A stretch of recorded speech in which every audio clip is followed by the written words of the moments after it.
Okay, so here's the deal. Speaking of winning a lot of money, I'm just saying.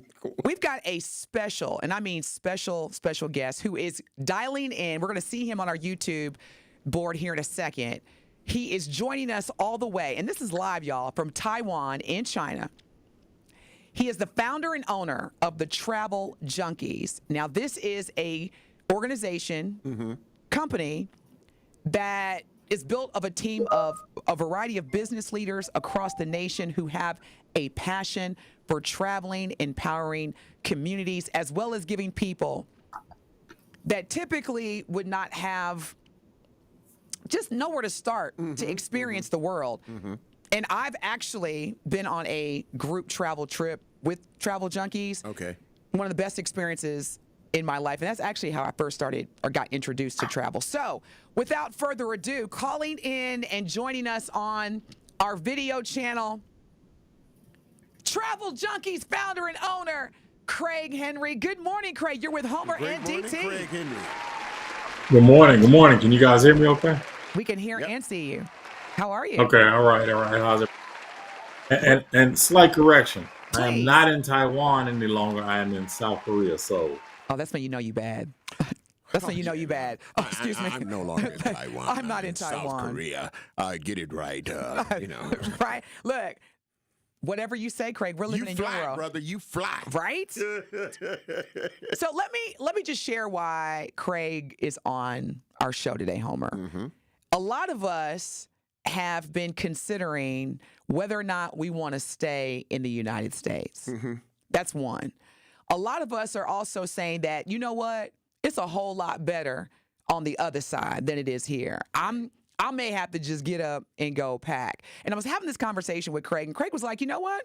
There's a lot of misconceptions about living abroad, traveling abroad, especially right now. So, Craig, in addition to, and we're going to get into the leisure experiences that your company provides, but what are some of the biggest misconceptions that you can address as it relates to the current temperature and the current climate of folks saying that I don't want to be in America anymore?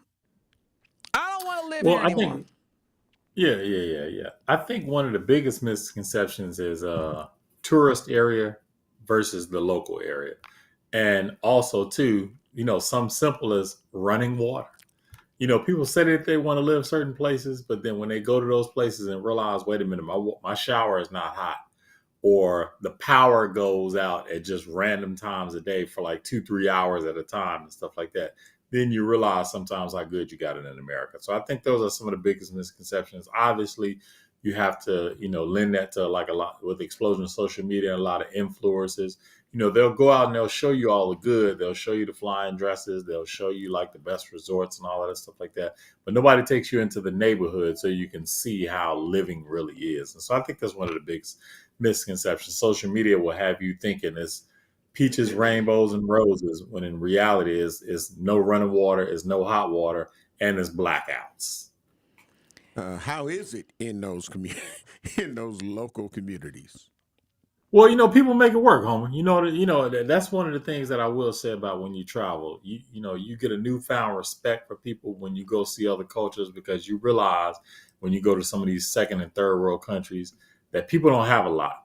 But one thing they do have is smiles, and they just have a very good sense of themselves in terms of, hey, this is my life. This is how I'm living. I'm not trying to compete, so I'm not trying to keep up with the Joneses and have a Range Rover, Benz, Beamer, and all of that stuff like that.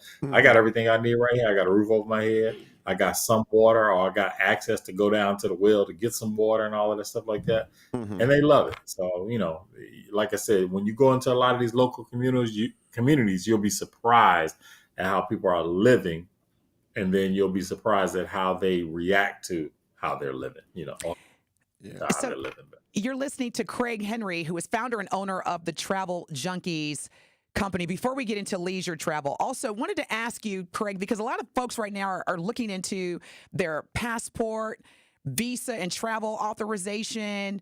There's a lot of focus on ICE. So, and quite frankly, a lot of people don't understand the risks.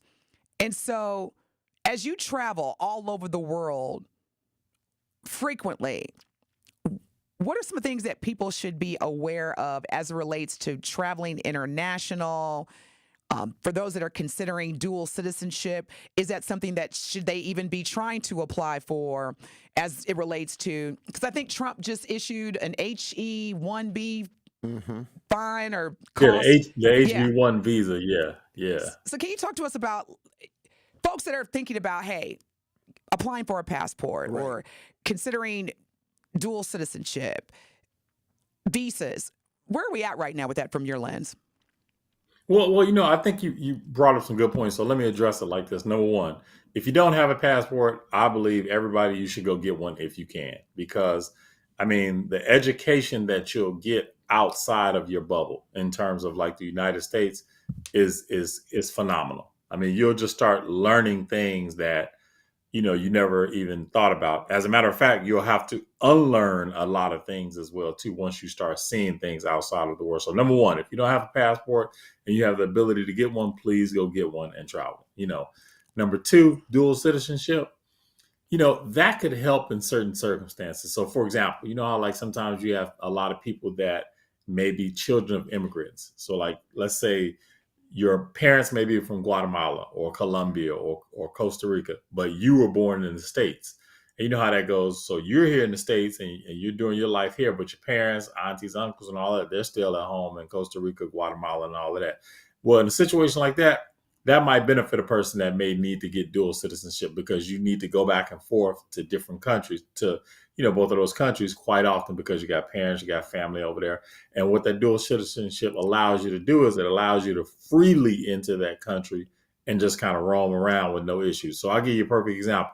Remember when COVID happened back in 2020? Yes. And all of the countries were just kind of locking down their borders and all that stuff like that? Well, if you had dual citizenship, you still could have access. Let's say Costa Rica, you still could get in and out of Costa Rica because you are technically a citizen or a resident.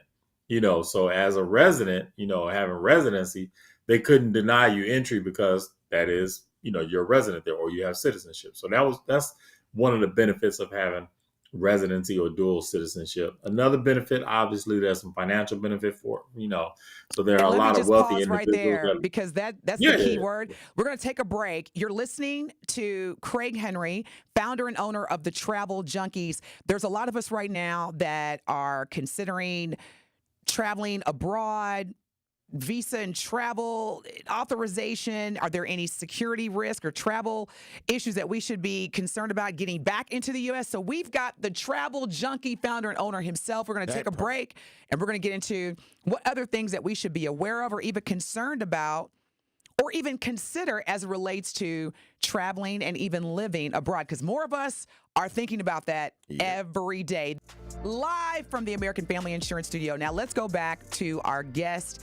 We are having a great conversation with founder and owner of the Travel Junkees. Now, this is a Black-owned international global brand. That what I love about the Travel Junkees, and we're going to get more into how you can get in contact with Craig, because I know a lot of us, we're ready to go. We just need a break. Right. We need to get our passports, but there are some misconceptions. So, Craig, before break, we were getting to the financial aspects of that we should be considering as we're preparing either to, as you had mentioned, get our passport, visas, other authorization documents that you need when you're especially traveling abroad or international. So, Craig, pick up where you left off, brother, because folks are tuned in. They are leaning in because we need to know this.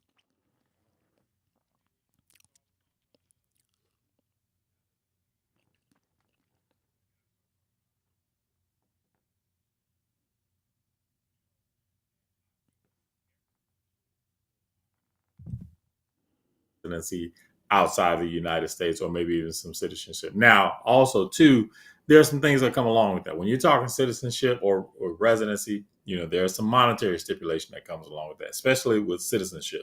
You want to do citizenship in another country, there's going to be some financial impact. You have to make a financial investment. So, for example, let's say if you're trying to be a citizen in like France or something like that, or a citizen in Costa Rica or something like that.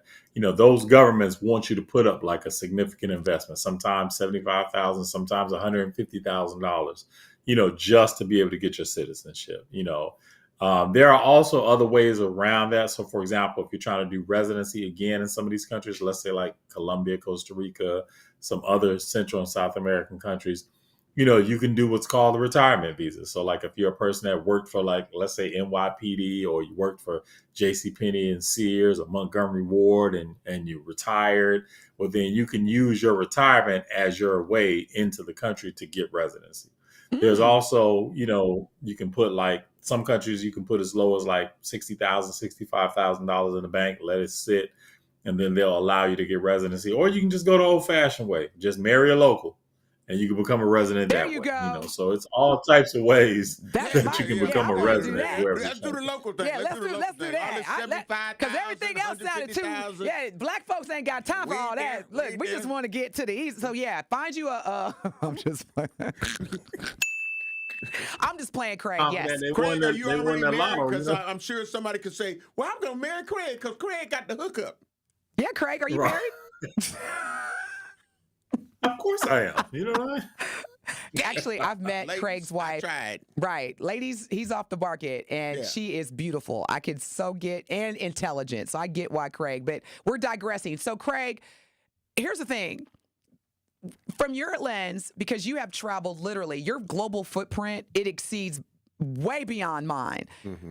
Top 3 gains from traveling abroad, and top 3, yeah, you need to know this. And the reason why I'm saying it that way, Craig, is because one of our Truth Nation viewers, and so she's watching you right now, she said that black girl is still in jail in Dubai for talking ghetto to a guard.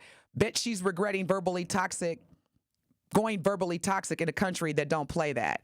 So top 3 gains and top 3 things that we should be aware of, that when you travel abroad, probably shouldn't do this. That part. Yeah. Well, top 3 gains, the number one gain is just, education. I mean, like I said earlier, when you step outside of your bubble, when you leave the United States and go other places, you're going to learn so many things, and then again, you're going to have to unlearn so many things as well, too. I'll give you a perfect example. The Taj Mahal, everybody understands about the Taj Mahal. We've been reading about it ever since we were kids and all of that. The guy who constructed the Taj Mahal, he did it as a shrine to his wife, So like when you go to the Taj Mahal, they have you walk in and you walk around the shrine where he and his wife are supposedly enshrined, right? Buried. Well, that's not the real shrine, So a lot of people didn't know. The building is real, but that shrine upstairs when you walk around, it's a replica. The real shrine is down in the basement, but they'll never let you go down there because it's too dangerous. So those are some of the type of things that you learn too when you start to travel. You learn about like certain monuments and things like that, how they're not really the monument, like the equator in Ecuador. When you go to Ecuador, they have this whole little theme park, so to speak, with the whole equator with the yellow line that separates the southern hemisphere and the northern hemisphere. That's not the real equator. The real equator is somewhere in the mountains, and people can't get up there. So, hey, it's that whole, if you build it, they will come. So let's just build this whole little center, put a line down the middle of the damn street and tell everybody this is the north side, this is the, and so those are some of the things that you learn. So those are some of the gains. Touching a little bit about what the caller said about the girl in Dubai. She probably is still in jail. I don't know. I think I remember that. But one of the things that you can it was the rental car. Remember, she's at learn the or rental car glean counter? from that is, Yeah.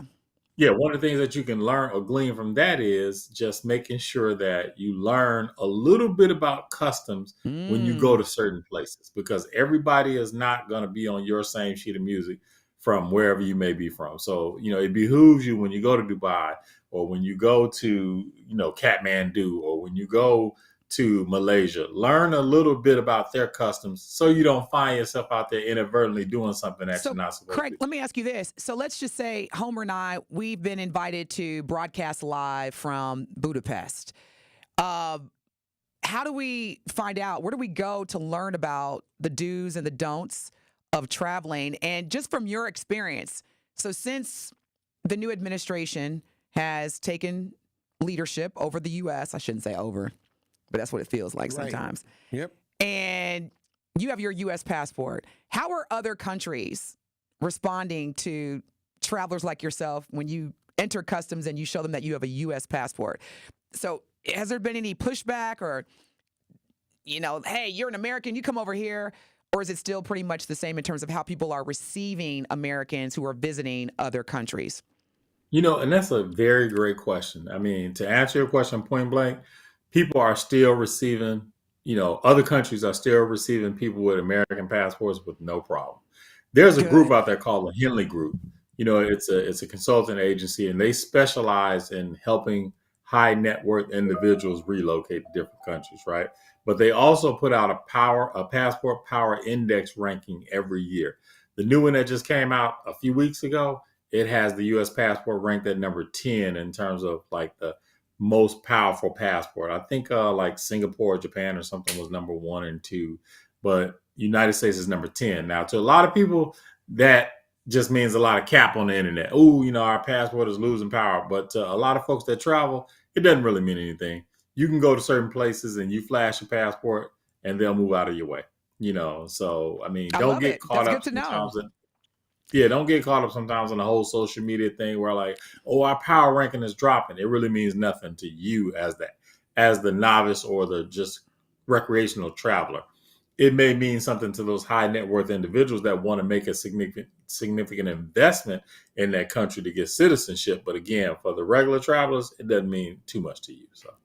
So you're listening to Craig Henry. Craig, we got about 60 seconds left, and I know many people now are provoked. They want to learn more about how they can travel abroad, what they need. And let me tell y'all, Craig Henry, the founder and owner of the Travel Junkees, you want to connect with him. You definitely want to take trips with his company, because a lot of us, when we go to different places and we're worried about how they're going to be receptive of Black Americans, trust me, Craig's Travel Junkees, you want to take advantage of that. So Craig, really quick, how can people get in contact with you and or your Travel Junkees team? Okay, very simple. On all of the socials is all the same. The Travel Junkees, that's TheTravelJunkees. And we have a website the same, thetraveljunkies.com. And our email address is info@thetraveljunkies.com. And you can also reach us, by direct dial or text at our number 312 area code 436-2008. And like I said, you'll just see us all over the socials. So reach out to us. We'll get you where you need to go around the world. Slow We'll that definitely phone number maximize your down. memories. Slow that phone number down. What was it? Okay, I'm sorry. It was area code 312-436-2008. And again, you can text us at that number and call us at that number. So Perfect timing. Craig Henry, founder and owner of the Travel Junkees. And this brother is the person you need to reach out to, as well as his team, if you are interested or just even are curious about traveling abroad. Craig, thank you so much for joining Homer and I